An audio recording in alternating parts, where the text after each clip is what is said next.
Hey everybody, this is Chris, and today we are going to do a video about not updating your Hubsan Zino. Do not update your Hubsan Zino. I'm telling you, please, just listen to what I have to say. And the reason for this is a few things. And I'm not picking on anybody. I'm not trying to be the bad guy here. I'm not trying to be the bully. But when there is wrong information out there or misleading information, I'm going to say something. And the reason why is because if you know me, I have a help and support group. It's near 3,000 people in there.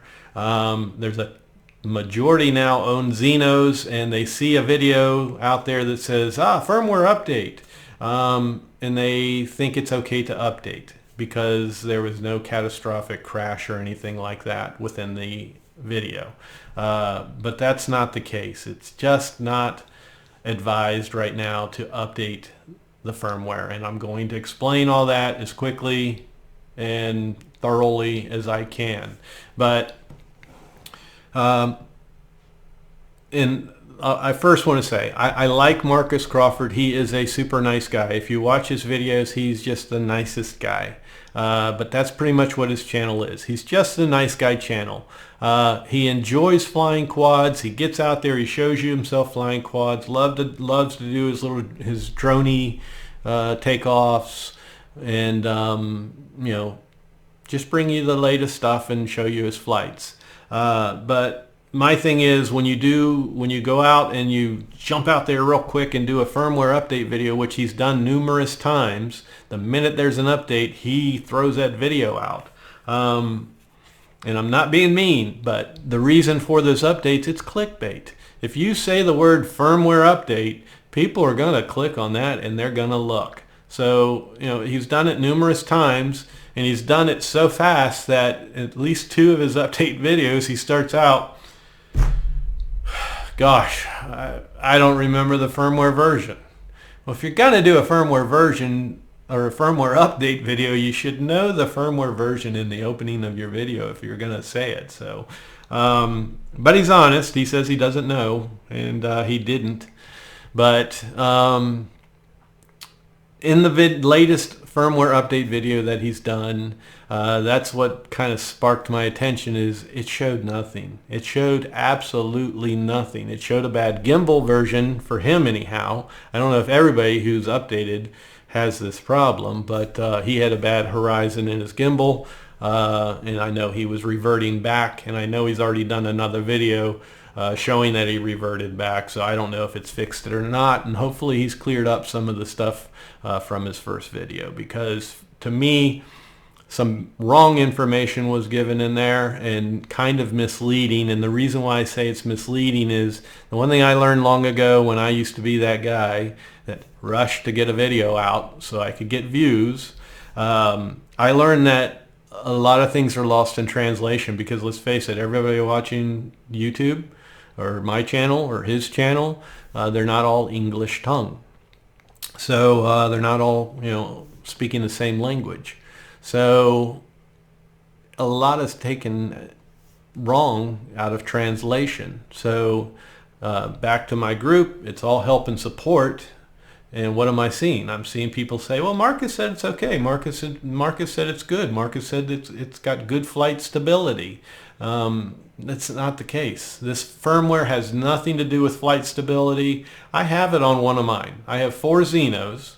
One I'd use as my bench test dummy, but the others have 148 on them, 152, and then this update. So the update has nothing to do with stability. It flies exactly like your Xeno does on 1152. There is absolutely nothing in this update that you are going to see with your eyes when looking at your quad fly or when you're looking at the app. It does nothing different. And he showed that in his video, but he didn't really stress that, hey folks, there's nothing to see here. Do not update this firmware. Leave it alone. He did kind of hint or say, he's sticking with it. He likes it. He said it's more stable. But I will give him credit, and he did say, Do you need to update your Zino? No, it's up to you. I'm going to tell you, don't update it. Leave it alone. Why? Because I see too many problems. And I don't want to see any problems with this one when you have something that works currently. So again, I'm not being the bad guy here and calling him out, but when you put yourself out there and you make a video like that, if you do it wrong, I do think that people need to know about it. And right now with the Zino, we've got all these we've had different cameras, we've had different hardware changes, and you updating your firmware might not be a good thing. That's why they usually end up here in my house or in my Facebook group with problems. And telling people, hey, update it. If it doesn't work, just flop back to the old version. That's not a good, that's terrible advice, which was his advice. To me, that's the worst advice. If you don't need to update it, leave it alone, and then you won't have to downgrade it. The best firmware for your Zino right now, if you have not gotten to that point, is, and I'm not telling you to update, I'm just telling you what I find to be the best. 1152 flight control, 3.0.22 gimbal, and 0.3.6 camera. Some people have had some disconnect issues and said that they reverted to the camera 0.3.5 and that resolved those issues. I can't confirm that because I didn't have that problem, but I have had 0.35 and I didn't see any big problems with that. So if that's what it takes to resolve that disconnect problem, then just have to talk to somebody who's done it and make sure that's the best for you. But that's the threshold right there. 1152, that package I just listed, that's the threshold. That's where you stop. There's nothing else that they can give us right now or that they've given us right now that tells you, hey, let's update to this next version. So in this, let's read it. In this, there's only one thing that's really worth reading here. But first off, I just want to make sure everybody knows when you read this firmware change log, you see a whole bunch of changes. Only what they have in red applies to this firmware update. So keep that in mind. When you read all that other stuff, you think, wow, this is a powerful update. I got to update it. That's not the case. This is stuff that's already been added prior to this version. So we have 1.2.05 is your flight control, and they've gone and done gimbal 3.0.28. Still, thank God, threw away that camera version 0.3.8, and they gave us back 0.3.6, which, if you remember my video, I told everybody to stay away from that 3.8. So in the change log, there's really not a lot worth reading here because it's really hard to translate and pinpoint exactly what they mean. But increase the immediate alert function for irregular actual battery capacity. Semi-charged state. It means the battery is unable to be fully charged. And battery capacity reduction. Take from that what you will. Here is kind of the key part, but it still doesn't pinpoint exactly what this change is. You can adjust your drone flight strategy or change the battery once you have seen this warning. So you're going to get a warning, and then you might have some prompt actions that you can make, which I don't know what they are because we need a firmware update in the app for this firmware update to be any good.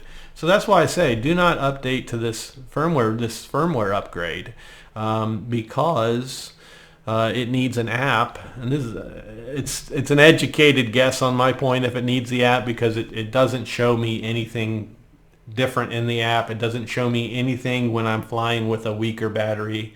Unfortunately, I threw one of my worst ones away, but I have one more that's showing the signs, and maybe it's not bad enough yet to where the app will even show it, but I think we need an app update for this firmware update to even work with these changes. At best, I think they're going to give us a battery meter where we're going to see just what the cell levels are, And then, like it said, maybe some sort of message is going to pop up on the screen when you get into a low battery state. But I do not see this app or firmware ever saying anything about it being irregular. This is not a smart battery, y'all. This is just a regular LiPo, high voltage LiPo Hubsan has. There's nothing smart about this. It doesn't go into a discharge state for storage mode when you're not using it. It does nothing smart. It's got a problem with cell number 2 being the center cell, where the outer cells heat up, cause that center cell to heat up even more. That's the first one that gets fatigue. And your best battery management is not, I don't think it's going to be anything Hubsan gives us. I think your best battery management is what you see while you're charging it. While you charge it, that's when you want to look at your cells. Not after, because after they're going to look pretty normal. During the charge state, on a smart charger, not the Hubsan charger, charging your batteries, watching those cells. When it's bad, you're going to see your 1 in 3 cell pretty close at a higher state, and then you're going to see number 2 cell down low. That's a sign right there. Your very first sign is reduced flight time. So once you start seeing that reduced flight time, there's your first red flag.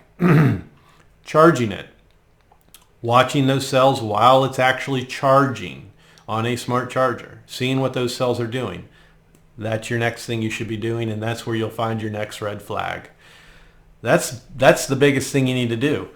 Checking battery resistance. A lot of people don't understand how to do that, and these smart chargers aren't 100% accurate in giving you what that resistance is. So then you need to go into using a voltmeter, and really it's best if you make up some sort of special lead for that. So that's more of the unrealistic tests that people aren't going to be doing.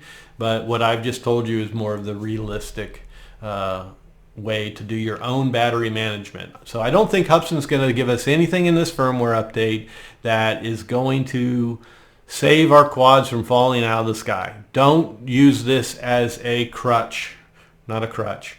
Don't think this is your safeguard, this firmware update. I don't think it's going to be. So let's wait for it. Let's let the firmware get a little dust on it. Leave it alone. You can download it, save it, whatever you want. Leave it alone. Let it get a little dusty. Wait for the app to get an app update. See if there's anything different in there. Still, wait until you see somebody actually do a proper firmware test video showing you that, hey, this is the change. This is what it's doing with a bad battery. I have one right here. Let's test it. Oh, here's the alert. This is what we're going to do. You know, whatever its function is, that's what you want to see. You want to see it happening. You want to see it be something that actually works, and then decide, hey, is this what I need? Is my battery management good enough, or is what they're giving me better? Those are the type of things you need to think about. That's the smart way to do it. And then, you know, like I said, the 1152 is the threshold. Why was 1152 so good? Because that's where they gave us the speed settings. We could change all our settings and make that thing actually fly with stability for the first time ever.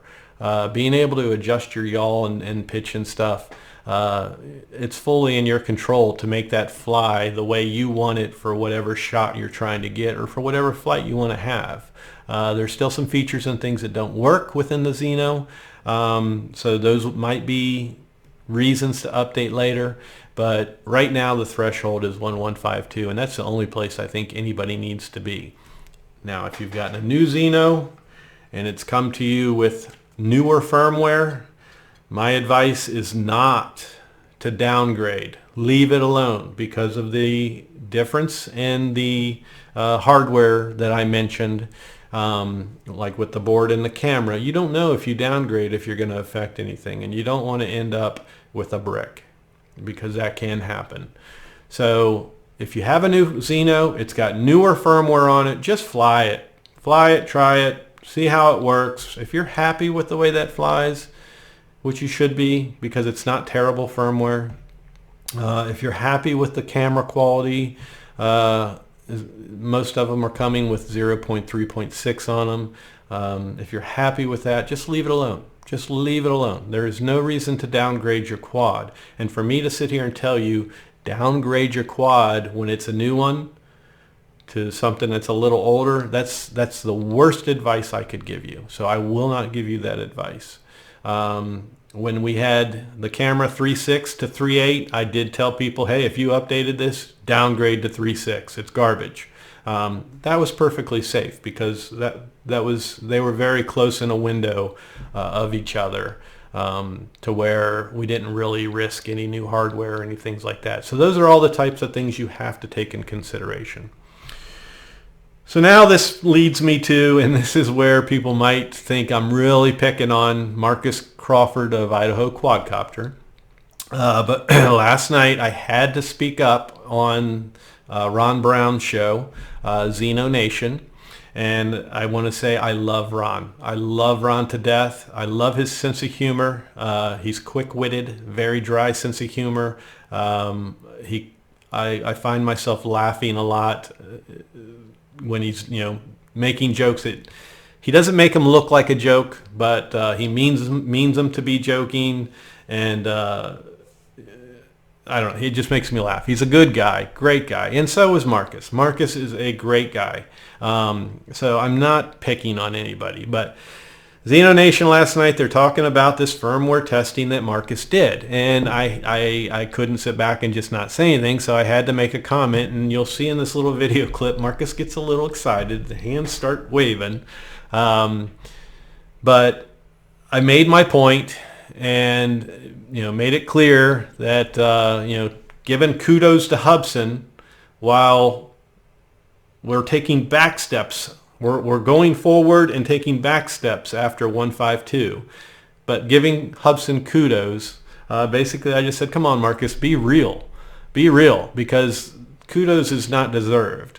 Hubsan does not deserve any kudos after 1152. What they do deserve kudos on is they finally started somewhat giving customer service. That's where they deserve kudos, because they were totally ignoring everybody, not responding, flat out not responding to anybody. And now they've started responding. Now they're kind of paying attention. So that's where they deserve kudos, not for the firmware. That will be determined if this next firmware update that we have now actually does something with a new app. So I'm just going to play the clip from this Zino Nation last night where I've left my comment. Marcus got a little bit excited, and then he did his explanation afterwards. But my point is, it's bad information when you do a firmware update video and lead people to believe that it's okay when nothing has changed, nothing is proven, and you're showing it with a faulty gimbal firmware if that is the case. So I don't want these problems in my group. I don't want these problems in my home working on these quads. So that's why I'm doing this, and I want to stress, do not update your firmware. And I'll play this video now, and then we'll just close the video out. Watch the video. Chris says they keep taking little back steps since 1.52 with things like the gimbal firmware and the 0.3 camera firmware. Nobody's saying that they haven't made mistakes. Nobody's saying that at all. They have made mistakes. 3.8 was a step backwards. This new gimbal firmware was a step backwards. All you got to do is roll back to the previous version if you got it. So I don't know. All right, so that was my little quick comment segment on Zino Nation. And again, I love that show. I recommend it. Everybody watch that on Monday nights at 9 o'clock Eastern time. And like I said, Ron's a great guy. He gets some good guests on there. There's always good topic. Last night made for some very good topic with the firmware update. So I'm just throwing that in there to show you. And if you want to go check out Marcus's, I'll even put a link. I'll give him a link. I'll give his channel a little shout out. A link to his firmware update video. And you tell me. you tell me what you think, if that really showed a firmware update and if it gave the right message or not. Really all it was circle flying, practicing precise landing, features that we've already seen them do before in videos, but it really had nothing to do with an update because nothing worked. Because it needed an app update. So things like that should have been said in the video. This update showed me nothing. I do not recommend you update at this time. I have a bad gimbal horizon, which I think is from this update. Do not update at this time. There's nothing to see here, folks. Do not update at this time. It needs an app, I think. Do not update at this time. I'll just keep repeating myself here if I do that. But my point is, do not update at this time. So that's it. So go watch his firmware update video. Do not update your firmware. And hopefully you don't take this the wrong way. Hopefully you'll leave your thumbs up on the way out. Some people might just be offended. I don't want this to be Team Marcus, Team QC guy, Team Chris. That's not what this is about. It's just bringing awareness. I do so much help and support that this is something I feel like I have to do. This is what my channel's based on, and I feel like I have to give you guys the right information. And when somebody's giving you the wrong information, I have to make that known. I'm sorry. That's all I'm doing here. I'm not picking on the guy. I'm not picking on his channel. Like I said, he's a super nice guy. Go watch his channel. He's the good guy channel. I guess I'm the bad guy channel. But he's just somebody you go watch if you just want to see a good guy flying his quad doing what he loves. As for the tech stuff, I don't bank much on that because there's too many I don't knows and too much learning in front of the camera for me to say I recommend it for tech. I do not recommend it for tech. But as a good guy channel, great channel. So that's it. Leave that thumbs up. If you're upset with me and you think you're taking this the wrong way and you think I'm being a bad guy here, go ahead and give me that thumbs down. That's fine. But if not, look for my next video of a proper firmware update test. And if I do that video, it's going to be because there's something worth updating to, not if there's nothing worth it. If it's not worth it, I will not do a firmware update video. So you will only see firmware update videos from me if it is something worth updating to. I gave you 1148, I gave you 1152. Those were my update videos. Both were good versions. 1148's when Hubsan was recommendable. That's where they should have came out of the box. 1152 was a game changer for Hubsan with the speed controls. Those are the update videos I gave you. Nothing else has been worth me giving you except for me to warn you about 0.3.8 camera firmware and telling you do not do it. So again, I'm telling you don't do it until we see proper testing and that it gives us something we have to have or something that's going to help us. So that's it. Everybody take care. Thank you for watching and peace.